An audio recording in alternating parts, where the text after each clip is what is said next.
Guys, we're back for July's box. If you're new around here, I have a monthly subscription box all about calligraphy, penmanship, hand lettering, and we focus on a different tool every month and a different script from a guest artist.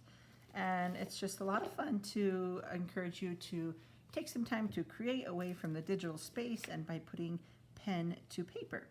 So this is the last month that we will be doing a YouTube tutorial. We're going to be switching to a Zoom workshop, just simply so that you guys can interact and ask your questions right there. And then subscribers will get an email with the full replay that they can watch for the rest of their lives. And that's kind of where we're going to moving forward, just so that we have an opportunity to answer everyone's questions live and demonstrate any questions that they might have.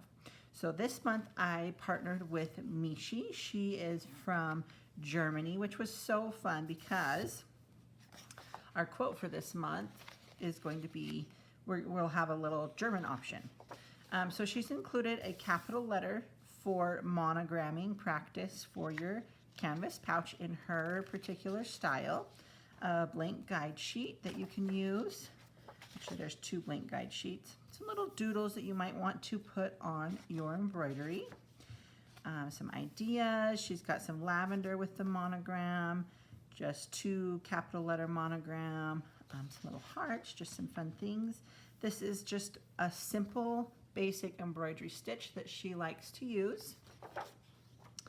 And then this is the canvas pouch. So again, if you're new, our kind of motto around here is to take time to create. And then Mishi translated this into German. I said, hey, it would be really cool if you could do our little motto, take time to create, in German. And she came back, and I thought this was so interesting because she says, it didn't translate super well, but this is what it did translate into, which means take time for yourself. And I love that just as equally and almost even more. If we're taking time to create, then we're taking time for ourselves. So however you want to decorate your canvas, of course, I think I'm going to lean towards the German one just to show you a sample today and so that I can remember to take time for myself. And then the monthly quote is one that Mishi picked, who you are tomorrow begins with what you do today. And you've got it lettered in her style, and then I gave you a second style so that you have options. And we're going to be putting the quote on this cotton, handmade cotton paper. So it's textured and just really fun. We're going to add some thread to just really have a fun piece together. So let's go ahead and get started with the capital letter practice. Okay, so if you haven't used guide sheets before, let me just give you a little introduction. We've gone through this a lot in some other videos. I'll link those below that you can refer back to. But essentially what you kind of want to keep in mind is getting comfortable. So you want your body to be comfortable while you're writing. And so if we're sitting, like I am sitting directly towards the table, but I cannot write straight on my paper like this. So when I'm writing, a good kind of indicator is that these slant lines line up with your body. So typically you have a good slant like that. Personally, I'm always going even further, and then I hold my pen up a little bit rather than down towards the bottom so that I can get a good angle. And so I usually have the slant lines going toward me. If you're left-handed, you're going to be going completely opposite. And they call this like underwriting. And obviously I can't do it left-handed, but this would be underwriting. And I think they even like turn their hands. I don't know, I love you lefties because you are extra talented. I can't do it. But if you're a lefty, it is totally possible. You just need to turn your guide sheets the complete opposite way. So that's a good tip to get started, is kind of fixing an angle for your paper. Now you could grab your textile markers to practice if you wanted to. I think I will just start with a pencil. And so what I'm going to do when I'm practicing a new script, again, this is Mishi's style. It's a very modern type script. It will be fun for monogramming. I'm just going to go over it with my pencil. And if you want to keep this guide sheet nice, you could get a tracing, you could get a light pad, put your blank one on top, and then lay it on top of your light pad. Or you could also use tracing paper. Those are two things I recommend each month, is either tracing paper or a light pad, so that you can continue your practice through not just one blank page. Because you could put tracing paper over this and keep practicing until you are out of tracing paper. So we're focusing on capital letters because monogramming is done with capital letters. And you can get as traditional as you want. Traditionally, the last name initial would go in the middle. If you want to go really traditional, you can do it that way. You could make the middle one a little bit bigger, like you might see in a traditional wedding type monogram, or just keep it fun and light and do a first and last initial. Or maybe you're just going to do a first name initial. We just wanted to give you the opportunity to add your calligraphy to fabric. So one brand here in the state that's really popular that we had looked at for this box is called the Sharpie Stained, and it is a brush pen that works on fabric. And then when I was chatting with Mishi about the lesson, she says, oh, over here in Germany we use Edding. And I said, oh, that would be so fun to introduce a German brand to our box. I did get these in the US, but they're not just like readily available like Sharpie, Posca, that type of thing. I had to search for it. And they are on Amazon, not as prevalent as the others, like I said. And they are on Michael's. But you can see right here, it says made in Germany. So when I was chatting with her, she says, yes, everyone uses Edding. It's so good. So she went and tested them for us. And then we brought you these German-based pens. So again, you could practice with these. I've gone over this with my pencil. Go over it as many times as you'd like. Obviously on here, she has the thin and thick lines. You're not going to get that with your pencil. How you get the thin and the thick lines is by using either a calligraphy pen, a calligraphy nib that when you add pressure it expands, or a brush pen where if you add pressure it expands, or by using a pen like this, which we would call a monoline pen, and you would add thickness on the downstroke. That's called fauxligraphy. So I will link kind of a beginner video to get you started with some strokes and pressure and the fauxligraphy if you haven't done that before. I'm going to hop over to this blank guide sheet and make some capital letters. So traditionally, you might look at this as this being an X height, this being like ascenders, and this being descenders if you were doing lowercase. Since we're doing all uppercase, Mishi has used up this whole block to practice, to create an exemplar. So I'm going to do the A.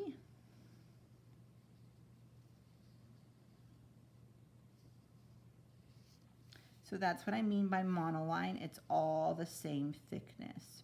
Now I could go back through and I can see that right here is some added weight. Right here is some added weight.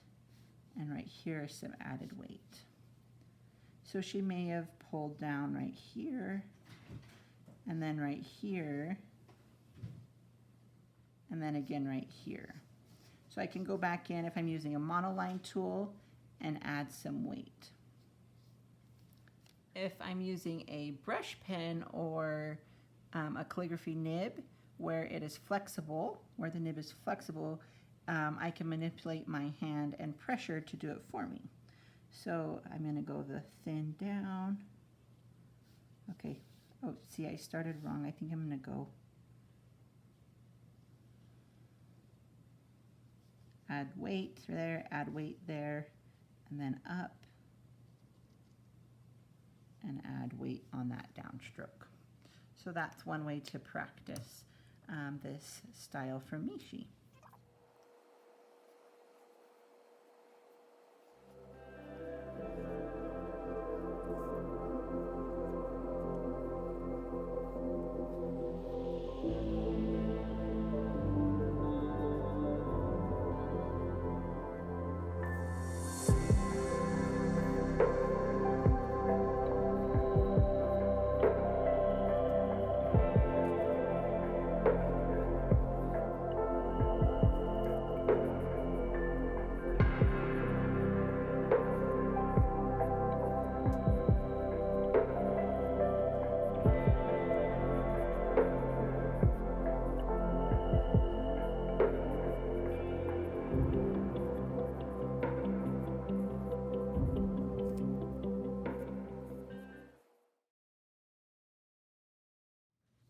Okay, so I've practiced this capital exemplar script from Mishi, very flowy, very modern, and now I'm going to apply it to the canvas pouch. For example purposes, I am going to put the quote in German on this side, and then I'm going to monogram on this side. So we could do it here in the corner, or we could do it right in the center. Those are both lovely options, and I think I'm just going to do it right here in the center. I could use a regular pencil to draft it on.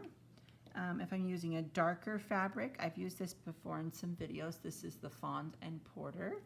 I don't think it's not going to show up great because this is a light colored material, but I've showed this to you for black cardstock, and it is actually a fabric pencil. So I wanted to point that out for this month when we're working with fabric. But with this light color, I think I can just use my regular pencil very lightly. My initials would be CT, but I think I'm going to do an SLS for Simply Lettered Studio, just to give you an example of a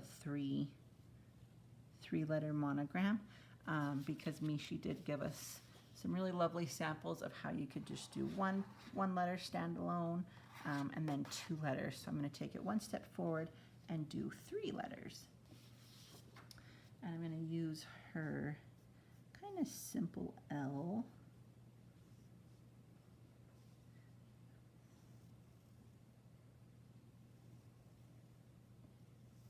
You can make this as ornate as you want, using the flourishing skills from a pass box. You can make it as simple as you want.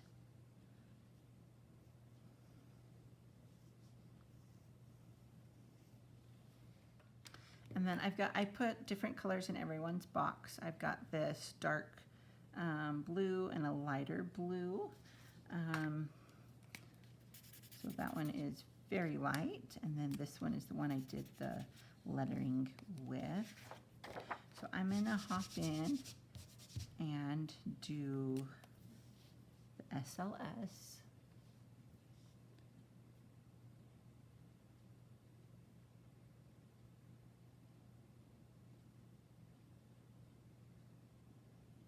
Right there, it is just monoline. I'm going to wait to thicken anything until I've got like my skeleton, my base draft in.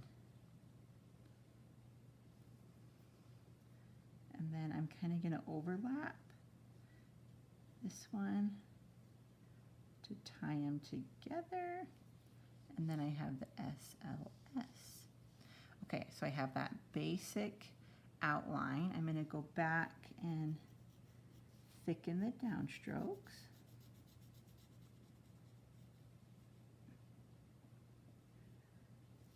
While I'm doing this, let me talk to you about fabric pens. The reason that you want to choose something that says textile or fabric is that it will be permanent.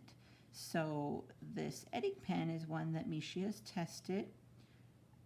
You will want to let it dry. I mean, we wouldn't be necessarily washing this pencil pouch, but if you had something like when I first began my calligraphy business, I did some onesies that I used fabric markers with. And you want to make sure you follow the instructions on whichever brand you are using. So like the Sharpie will recommend that you let it dry, air dry for 24 hours. And then you can kind of heat set it in the dryer if you need to. Again, this pencil pouch isn't something that I would feel the need to heat set, but you could if you really wanted to.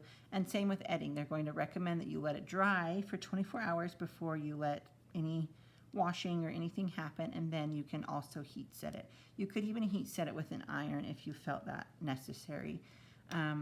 Again, it won't be necessary for this pencil pouch, but you could definitely, if you're doing a onesie or a t-shirt, I've done pillowcases. If you're doing something that would require frequent washing, dish towels I've done, definitely let them sit for the 24 hours. So I'm going to use my contrasting lighter color and just go in and add a little shadow for some depth.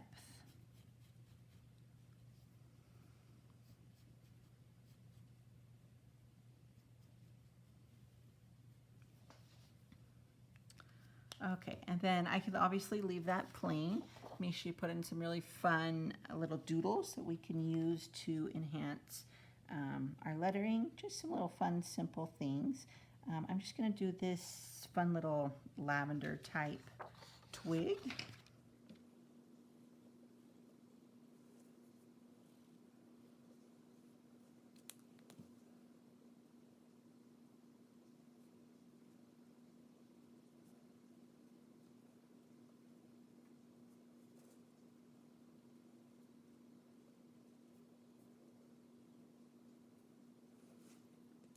And then I will use my threads to go back and enhance this and add some texture with the embroidery thread. Before I do that, I'm going to let it dry. I mean, it's dry to the touch, but it could smear. I've had that happen with the Sharpie. So I'm going to let that dry.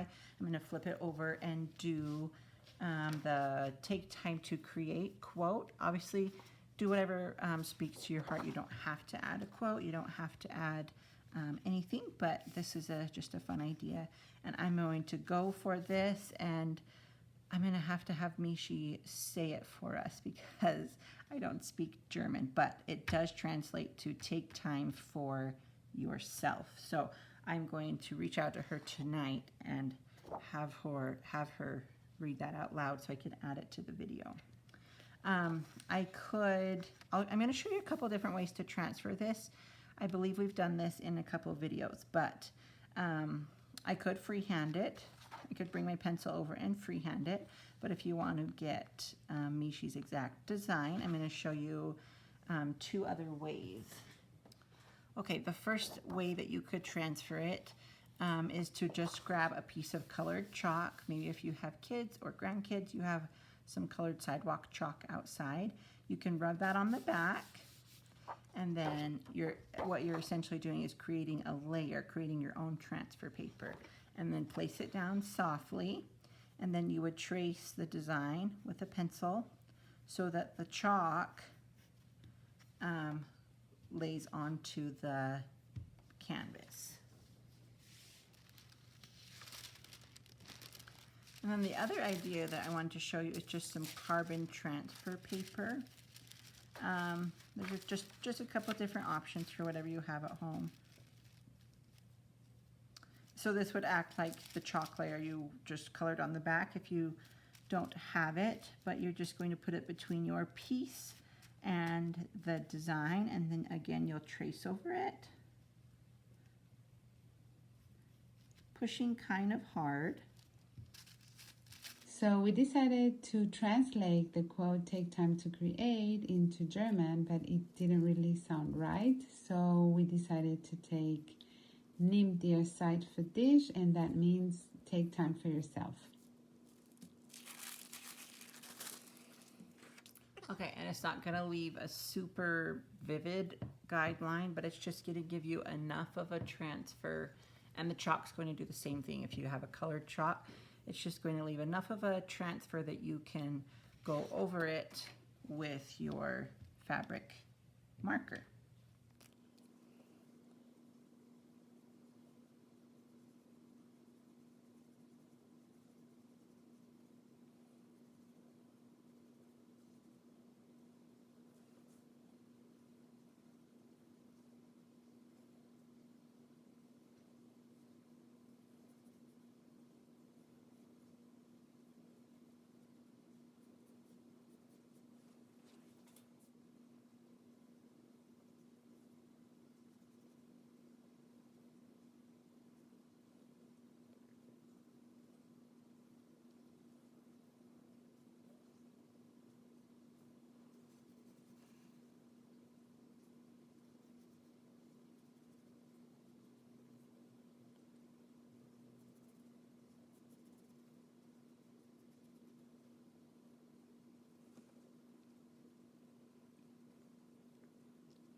Okay, so now that I have my design in the textile markers or the fabric markers, and actually I want to add some shadow like I did on that side really quick. Now that I have my design though, I can go ahead and add some thread to stitch.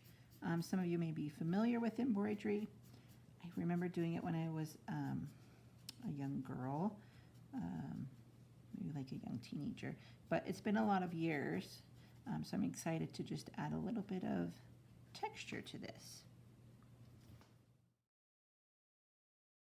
Okay, you should have 3 different color threads in your kit, and then you have a needle. The really small one, what happened was I ordered a set of needles, and then I was like, those are too small for the canvas. So you have one that will be a little bit larger. I'd probably go with that one, but they both will work. A little bit larger is going to be slightly better. And then you each have your own lovely little scissors. I'm so excited about these because I have a set that I use all the time. I just keep it in my little toolbox here.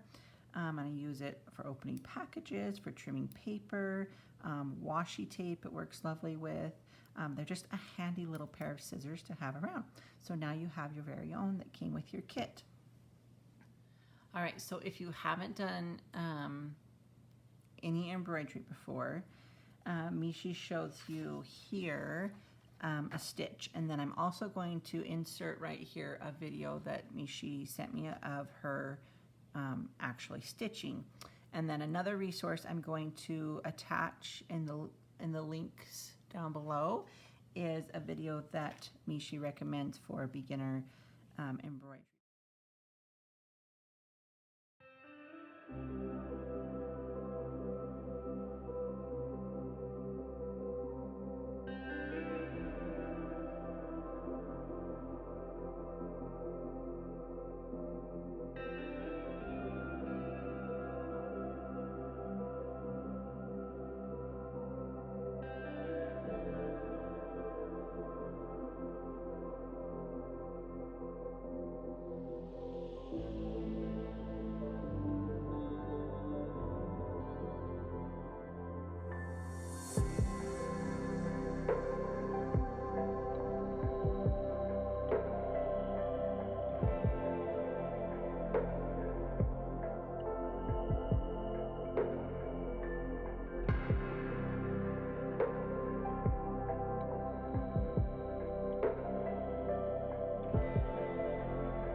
need a length of string, not a ton. I'm just doing these, I'm doing the stems, that's what they're called. The stems here. So I'm just gonna grab a piece, and trim it. And then embroidery thread can be divided. So let me, if you see here, if I unroll it just a bit, you can start to see the threads you can start to see the threads unravel. There we go at the end. So you'll want to separate these threads based on how thick you want your stitching to be. I would say that typically it's done with 2 to 3 threads, but it can also be personal preference depending on the stitch you're doing. I'm just going to divide it into 3, or in half it looks like. And again, I'm not like a seasoned embroiderer. It's been a lot of years, so there might be a better way to separate those threads, but that's how I do it. Okay, so now I've got a little bit thinner. You don't want to do just one strand because we don't want just like one little string. You want some thickness to it. And then I can thread my needle.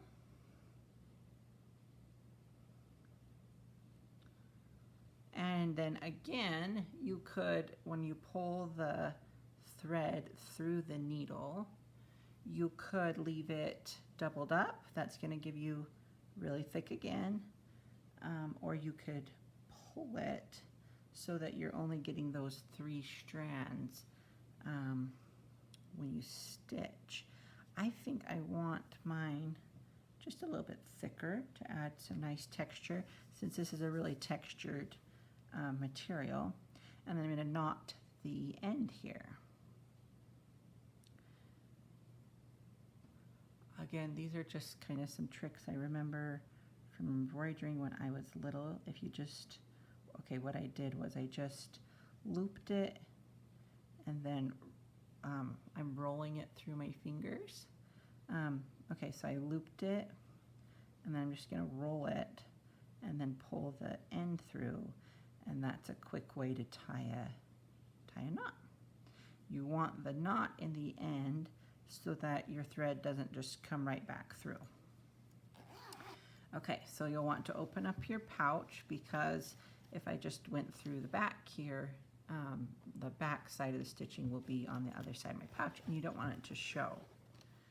And then for me, I just like to kind of drag my needle along, and right there at the starting point, I'm going to see if I can follow.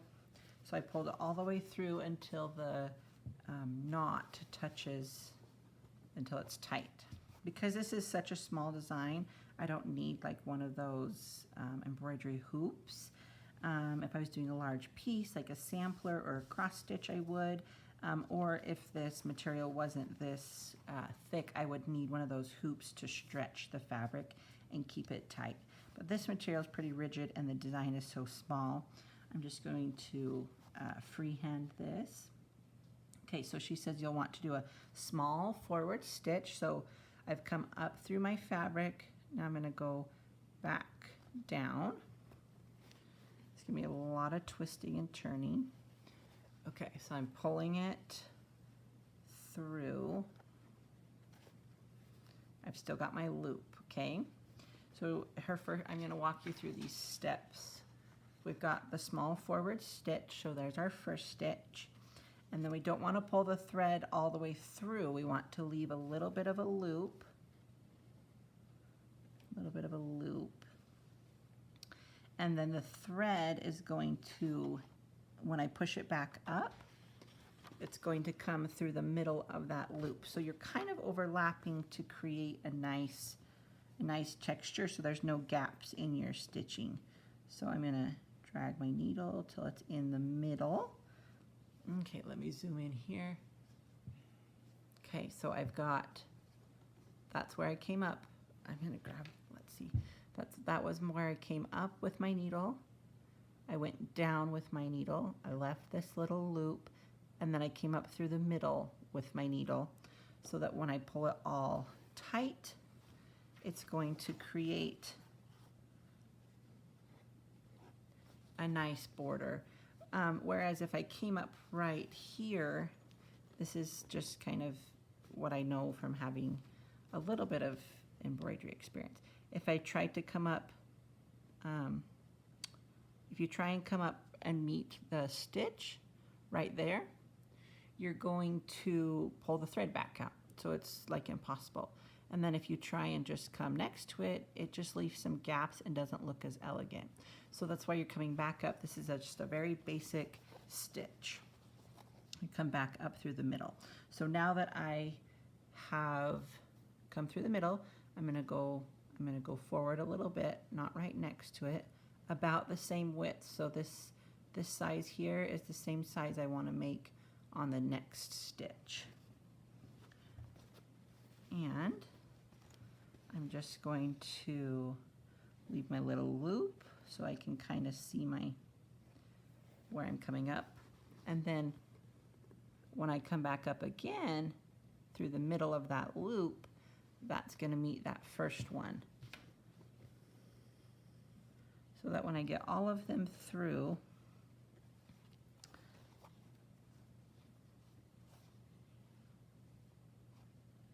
it's created in a nice line. And then I am making sure that I am, okay, I'm going to pull this tight so we can see. I want to make sure that I'm going on the same side so that the thread is pulling the same way. So I'm going to go up on that side, down on that side,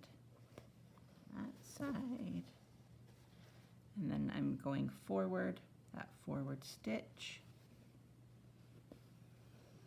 back up through the middle, and then I'm actually going to be done with this stem, and I can hop over to my next stem.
Okay, so I finished my threads on this side. I'm going to tie it off, and then I'm going to show you some differences so if you've never done any type of embroidery, you can see. And I'm just going through the back side, and I'm going to take my needle and just create a knot with my needle. And I want to make sure I pull it flat so I'm not creating any bubbles in the fabric.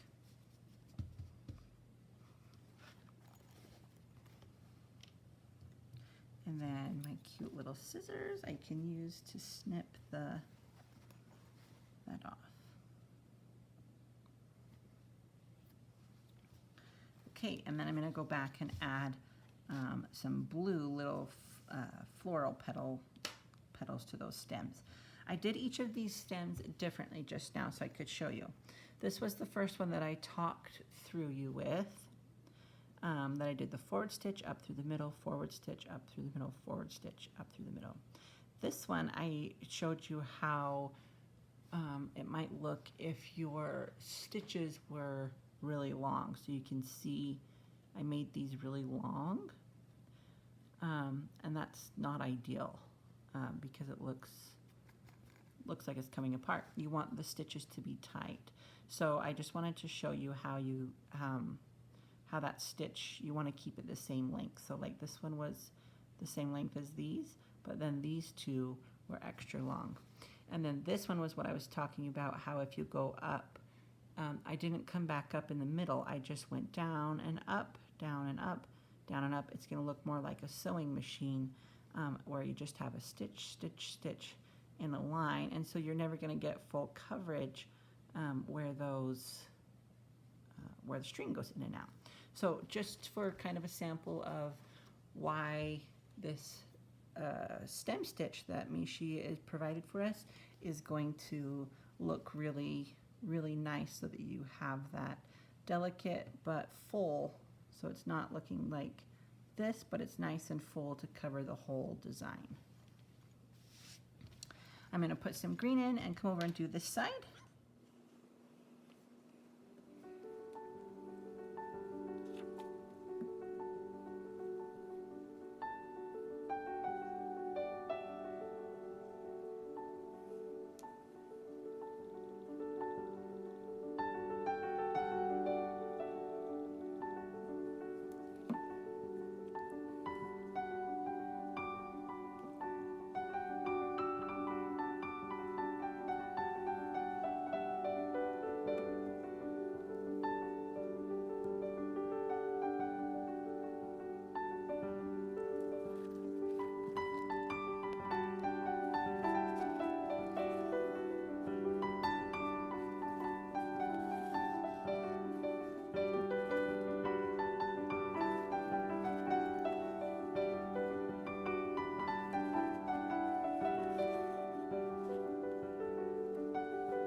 So I'm just grabbing the blue now, and I'm going to add some little buds, like little lavender type buds, to the stems.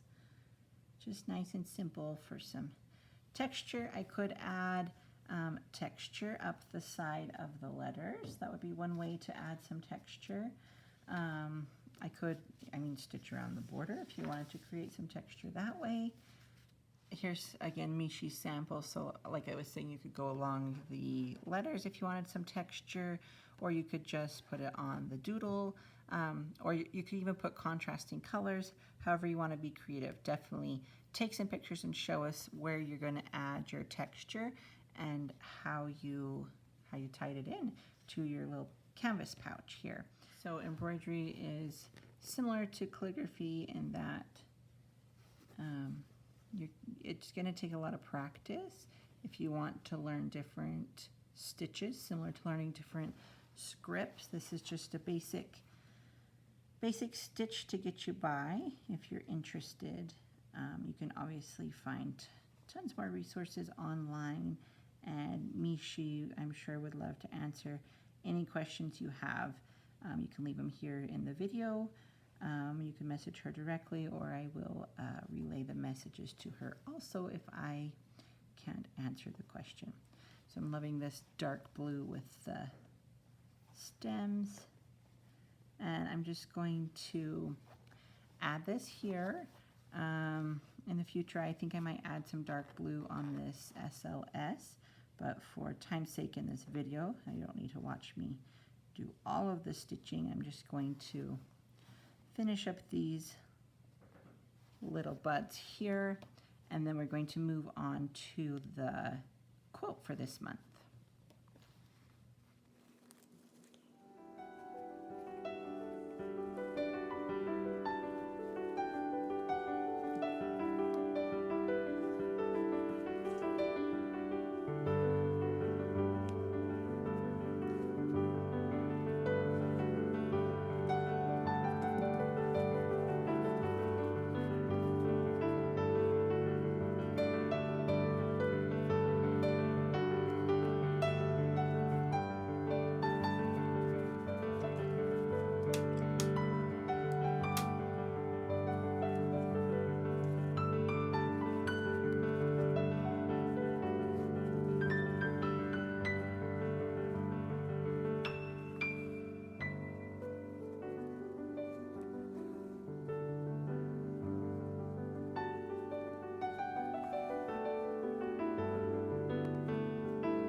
Okay, so I have that side stitched. I'm going to stop there so that we can move on to the quote and finish this in my own time, but I'll be sure to share a picture in the group, and you guys can share a picture of yours too.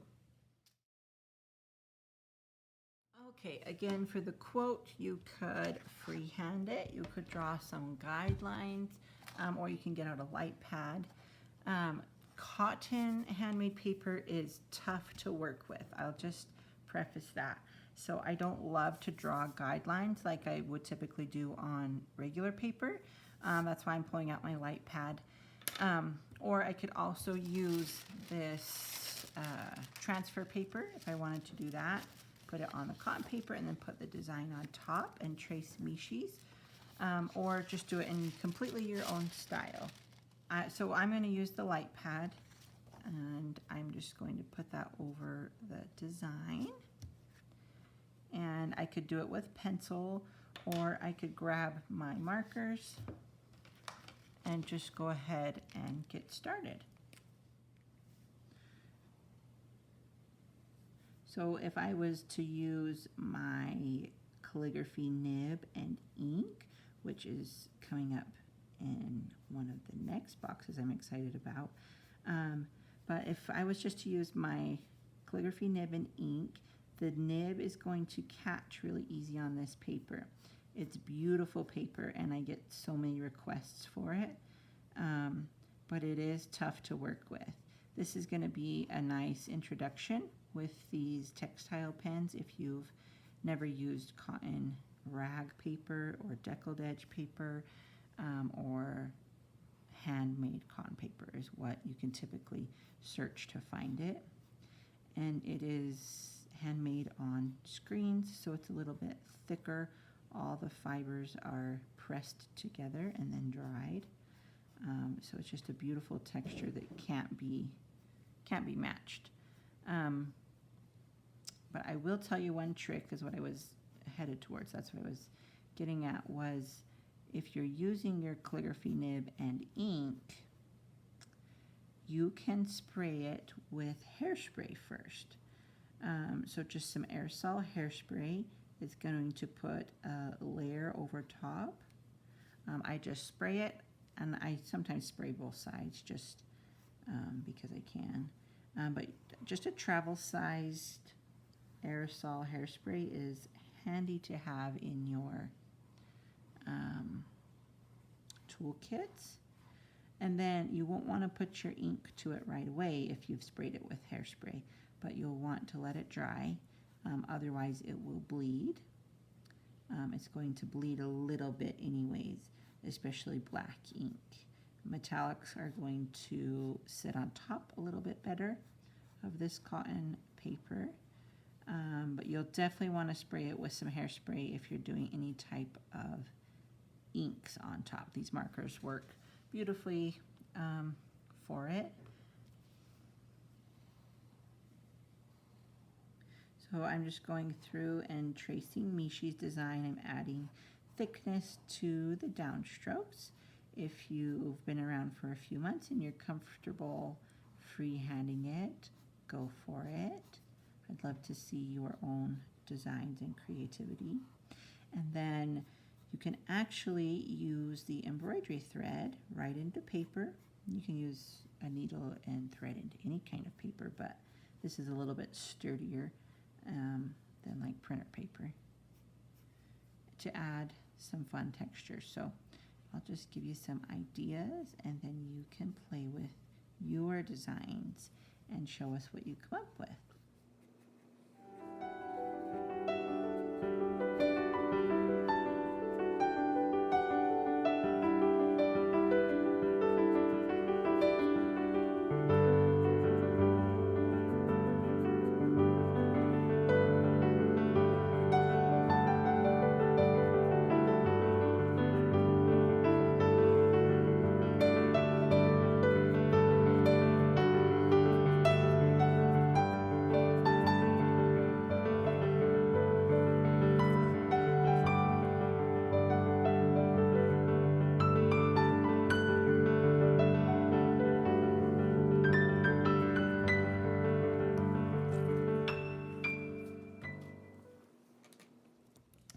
Okay, so I've got my design on the cotton paper.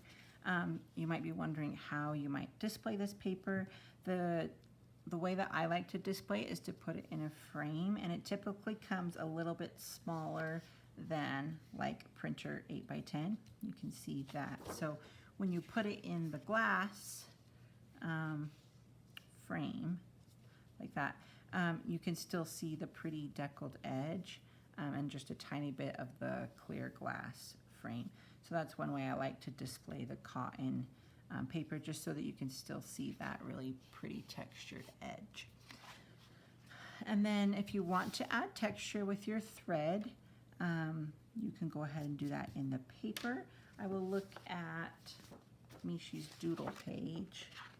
Here's her idea page. You could put something in the corners. You could have put something along the bottom. You could add thread along your letters. For some practice, you could just thread the ones that you want to stand out. So tomorrow and today, which I think I'm going to do that because I didn't do letters on the pouch. So I'm going to do letters here so that you can see a sample. But some little florals in the corners could be pretty, some little hearts, some little abstract designs too. You could look up some fun new embroidery stitches. Whatever comes to you, definitely just be creative and show us what you decide to do. I'm going to go ahead and grab this dark blue. Whoops. Grab the wrong end of the string. Okay, I didn't even separate this thread. I typically wouldn't do that, but I wanted to show you how thick it can be when you don't separate it. And you may use that for certain stitches, depending on your design. But the nice thing about learning calligraphy is that you don't have to download a pattern, you don't have to download a stencil or a font or anything like that. You can learn the tricks to changing up your own fonts and styles, and then you can just put it right on paper and add some design right away. So let's try this. Thick.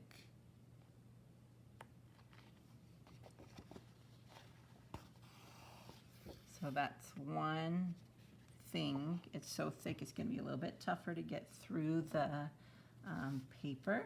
That's one reason you'll want to separate it, especially for thinner fabrics like just like a cotton fabric. This isn't like exactly what you typically do with embroidery thread, but I just wanted to show you how.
Okay, so I just highlighted the kind of downstrokes just for like some shadow, similar to what I did here with that lighter blue. I just highlighted to add a little like depth to the word.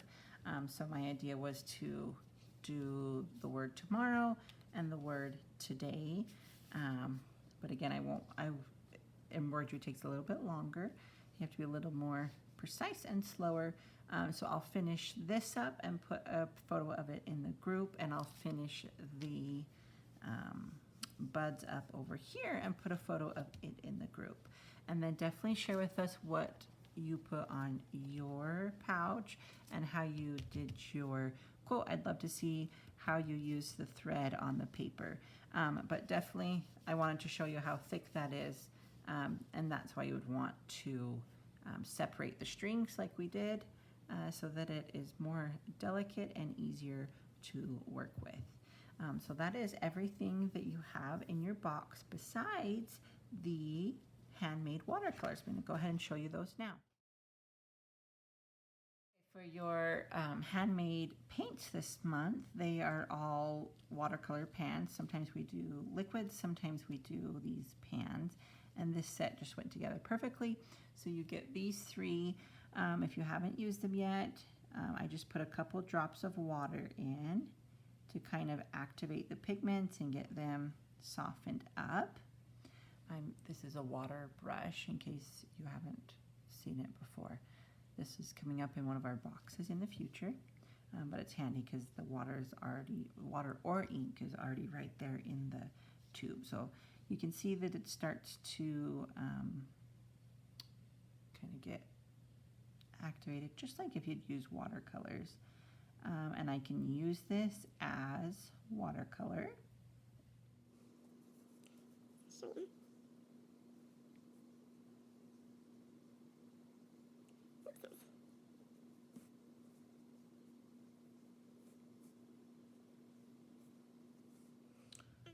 And I can also use it on my calligraphy nibs. Now, someone was doing an unboxing of this, and like, how do you just push the nib in there? No, this is, if you order any type of watercolor for your calligraphy nibs, you'll want to brush it on your nib. You can brush it on the back and the front. Typically just do the back, but that brush was kind of small. And then it's ready to, yeah.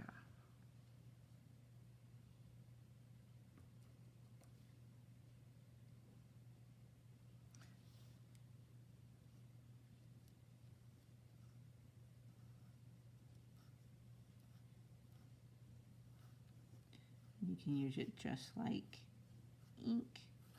You just kind of keep your brush handy and have to keep reloading it. So you do risk kind of this mess, but just still really beautiful. So this is like a mauve maybe type color. Let's see what the other ones are like.